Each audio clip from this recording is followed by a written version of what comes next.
ఇది dragon fruit తోట. ఇందులో వచ్చేసి వేస్ట్ అన్నమాట. ఈ తగ్గునున్న వేస్ట్ పిలకలన్నీ కట్ చేసేయాలి.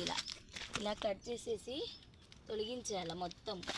ఇవి తొలగించకపోతే దీనికి వేసిన ఇది సతం అన్నమాట. ఇది పశువుల ఎరువు అన్నమాట. ఈ పశువుల ఎరువు ఈ చెట్టుకు మొత్తం పక్కన పిలకలకే వస్తుందన్నమాట. పైన పట్టకు వెళ్ళదు, గ్రోత్ అవ్వదన్నమాట. ఇలా తగ్గుకే దీని సారం అంతా వెళ్ళిపోతుంది. ఇది తీసేస్తే ఒకే పట్ట పెంచడం వల్ల, ఒకే చెట్టు పెంచడం వల్ల మొత్తం దీనికి పడి ఇలా అయిపోతాయి. చెట్టు చూడండి ఎంత బాగుందో, వెడల్పుగా ఉంది.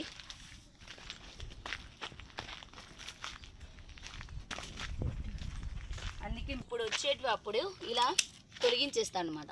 తొలగించేసి సింగిల్ పట్ట, ఒక్కటే పట్ట పెంచుతామన్నమాట. డ్రాగన్ ఫ్రూట్ ట్రెల్లిస్ అనమాట. ఇందులో ఈ వేస్ట్ ఇలా తొలగించేస్తాం.